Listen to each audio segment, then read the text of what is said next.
we will have the maximum number of younger people in our country. That will be a very great advantage, but I see another very great advantage for India, which we have not expected. Around that time, we will have many leadership positions which will be occupied by women leaders.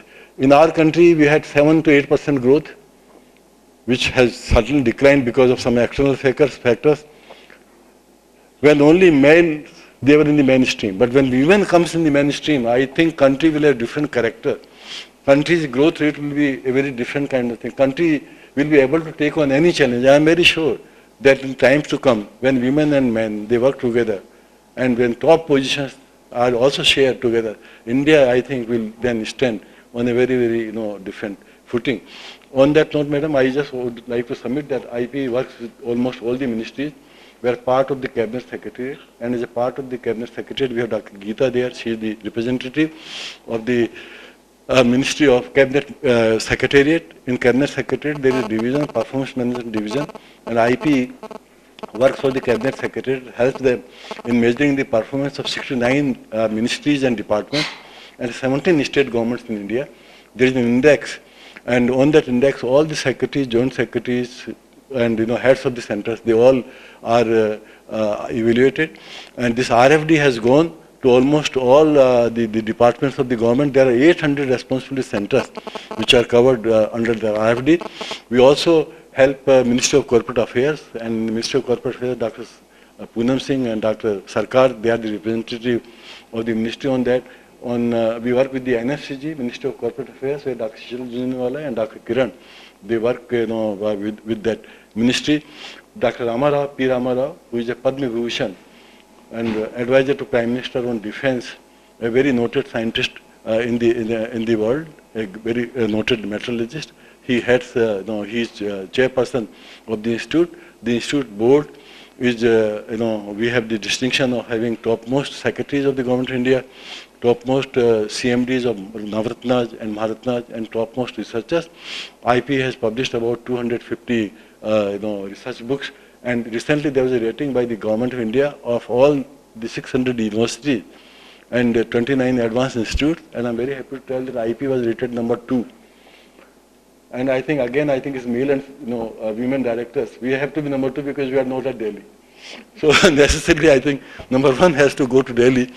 We are number 2 in India on the research and also on consulting and publications. We have a very erudite and distinguished faculty. They come from civil services. They come from public enterprises. Many of them have taught abroad, and many of them have been top-notch researchers in India. And I'm very glad to welcome Mr. Ghazala also here, who is from US and who is a distinguished visiting faculty at the institute. We have another colleague on exchange program from Mexico. We have programs with several schools abroad. He is also here doing some research. Finally, I think on behalf of the faculty and on behalf of all the participants, I think it's good to read these good names. Mrs. Amita Singh is the Executive Director of Pricing of IOC, and there was a question yesterday. We had Mr. Rangarajan here only last week, and also Dr. Radhakrishna. And oil pricing, I think, is a very important issue. I have been on the task force of oil sector enterprises for the last 10 years, so I've been working with them. We have Mrs. Beena Prasad, again from ONGC. IP and ONGC has been working together. ONGC's past chairman is on the board of IP, present chairman is on the board of IP. Several of ONGC colleagues are on the board. I myself, my salary comes partly from ONGC, so I owe my loyalty to ONGC. Dr. Lakshmi Kumari is the coordinator for the Sustainability Development Division. She is doing wonderful work here, and she is working on important issues like how to have these things, the climate change. And very interestingly, we have found that climate change has affected crop productivity in many districts of India, and productivity has gone down, I think, considerably. We have Lakshmi Srinivas ji here from State Bank of Hyderabad. We have N. Jhala ji from Indian Oil Corporation Limited, Western Office. We have Nemi Chandrama ji, Hindustan Aeronautics Limited. We have Nimi Singh ji from ONGC Energy Center. Dr. P. Geeta, of course, from Government of India. Mrs. Jayanti from Educational Consultants of India. We had the first chairperson of Educational Consultants from IP, Mr. Naiduma. who was also on IP board. And I'm also on the task force to evaluate the performance of ADSIL. We have Janki Krishna ji, head of Center for Sustainable Development. We have Poonam Singh ji from Ministry of Corporate Affairs. We have Mrs. Thenmon ji from Hindustan Aeronautics Limited. And we have Dr. Sarkar, again from Ministry of Corporate Affairs. I welcome once again all of you, and please join me in giving a big round of applause to our chief guest. She has traveled all the way from Delhi. It's a considerable sacrifice that you have made. But ma'am, if you have to have India of 2050, if you don't come, then India of 2050 will not be there. Because youngsters, they look to you for your experience, your achievement, success, and also many of my colleagues who are here from these top-notch enterprises, they would go, I think, with great enthusiasm and aspiration after listening to you. I also welcome you on behalf of the faculty here, and please give a big clap for them. Thank you, Professor Mishra. It's always been motivating to hear our director because he always brings every one of us together, all the faculty. So he spoke about working together, managing our emotions, and also women has a special quality of forgiving. So I hope he's the better person to understand because he's quite senior and we all take all these words from him. Now I request my colleague Dr. Sheetal to brief you about the program before I ask ma'am to deliver the inaugural address. Very good morning to everyone here. Well, whatever I wanted to say, Dr. Mishra has already said. Anyway, this program, board orientation program, we've been doing for several years. We have about 35 programs we have done so far successfully. And this is the first time we are doing it for women. It's her time on the board. It is designed not only to enhance your capabilities as a board member, but more importantly, we're trying to break the glass ceiling and not only become board members, but if we are board members, to become chairmen like Madam. And I'm sure Madam will give us some inputs on how we can achieve that. We hope this program will act as a platform where women can network and support each other and help each other to climb and to come to the top of the corporate ladder and reach the pinnacle that Madam has reached. As you're aware, the Company Act now requires each company to have at least woman director, and therefore there's a lot of opportunity for us. And we want to use this platform to exploit that opportunity. One of the problems is why women are not able to reach the top is that it's controlled by men. It's a boys' club, and the men generally will refer another men only. So we need to break that. So the predominant aim of this program is to provide a platform where we can network and interact with each other and help each other reach the top. So I once again welcome all of you to this program, and I hope that you find this program very useful. Thank you very much. So before I invite Madam to deliver the inaugural address, can I briefly introduce her? Srimati Usha Ananta Subramaniam, Chairman and Managing Director, Bharatiya Mahila Bank Limited. She holds a master's degree in statistics from the University of Madras and a master's degree in ancient Indian culture from the University of Mumbai.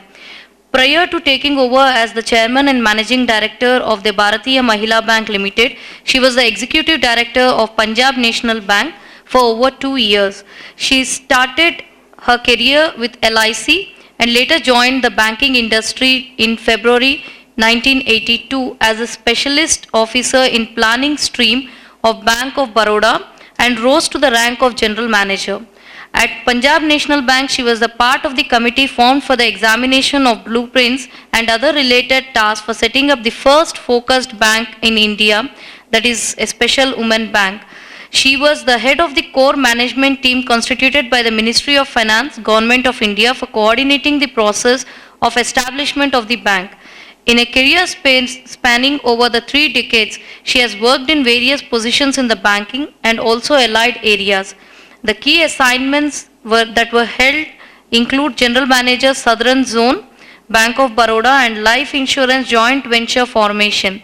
She was closely associated with the transformation project of the Bank of Baroda, including rebranding and innovative HR initiatives.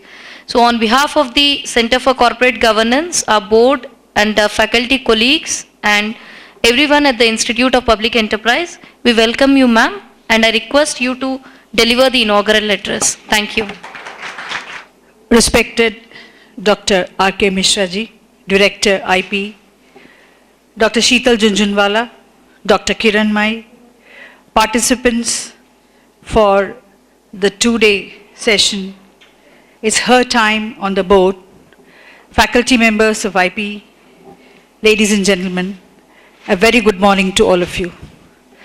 It's her time on the board is a very topical subject and very, very relevant to the times, because the New Companies Act says have at least one woman director. It doesn't say have women directors. It says at least one woman should be on the board. So that is where we have, stepped into the boardroom with at least one woman face on the board of directors. And I must thank the director and Sheetal ji for inviting me to talk to the participants and to inaugurate this. It's my pleasure indeed being here and talk to you on It's Her Time on the board. It's indeed a great effort on the part of the Institute of Public Enterprises to gather women who are on their wings to take off as directors on the boards of companies and also don the role of independent directors. Getting into the role of a director should be an aspiration for every professional woman, and we should also live the role. The opportunities have been far and few thus far, but the doors have started to open thanks to the new act that has come into place. The responsibilities facing board of directors today are very different from what they were years ago, and rightly so. Mostly gone, but not entirely, are the old boy networks of good friends of the company chairman, the short meeting and long lunch brigade, where business was concluded on a nod or a wink, and where the meeting minutes were passed around for approval immediately after the meeting.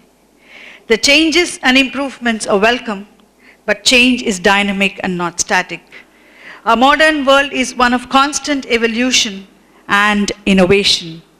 Businesses compete more aggressively to cater to the needs and indeed demands of the customers and clients, whichever term you prefer to use. Boards of directors cannot be immune to change and must also constantly renew, review, and be trained in the latest trends and practices, particularly in technology.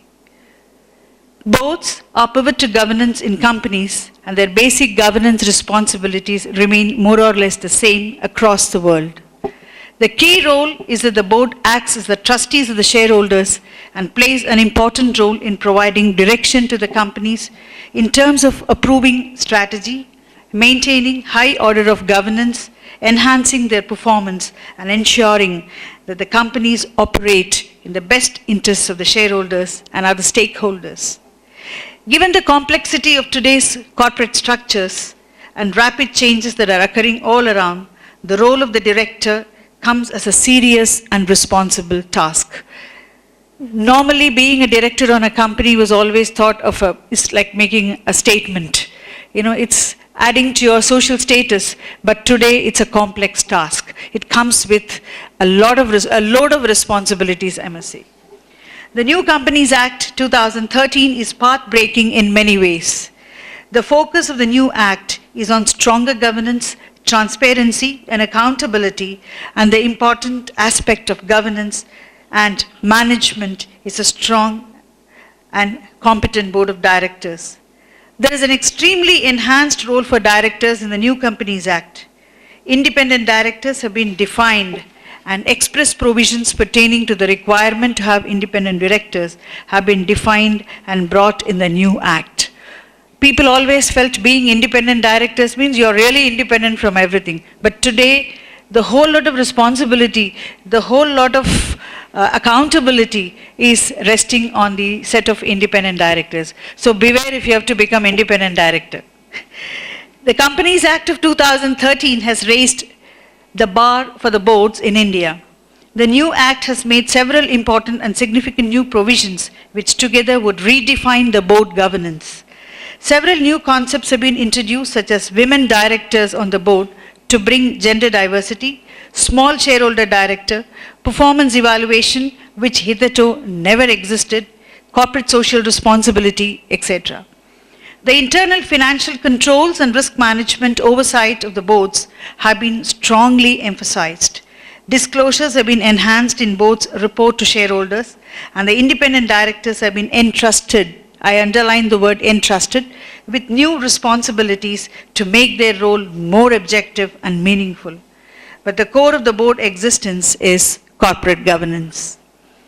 In our professional lives, moving from managerial position to the directorial role is a paradigm shift. We always think it is one step. Whatever, if you're a general manager in a bank, the next role is an executive director, and the executive director is a whole-time director on the board. We think it is just a shift, one more promotion. But when you really sit on the board, you know the responsibilities and how different it is and how far it is from what you were as general manager and sitting as a director on the board is. It is to be experienced. It is totally a different role, and in the context of this act, it is imperative to have orientation before taking over the role of directors. In fact, I for one would voice for the orientation to directors. I'll tell you what happens in the public sector banks is once the notification to a director is issued, the director walks into the board whenever you hold the next board meeting, and all he is given is a copy of the annual report. That's it. And I do not know, maybe he's a man from, say, Maharashtra, but he will be sitting on a board of a bank in the eastern India. Culturally, practice-wise, though the basic underlying theme of banking is same everywhere, but the practices, the orientation, the organization per se, the culture, all these are totally different from the region you come. And therefore, there is a real orientation required when we get into the company. I insist at least a half a day or a one-day workshop would do good to the directors to understand the company. Because the day you step into the boardroom, the agenda papers are given to you, people start, one by one after the other, the agenda items. But this man or the woman is left looking at the ceiling up and down.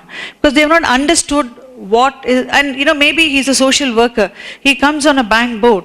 So to understand banking, some orientation, for that matter, any industry, you post somebody on the Coal India board or ONGC board, the person should understand what is the business, what they are doing, and what drives the board and the company per se. Because therefore the orientation becomes very, very important.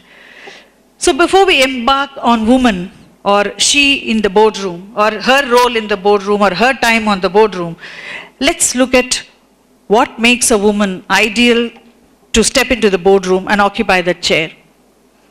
Women's strength in fostering relationships and their emotional sensitivity greatly help in developing relationships.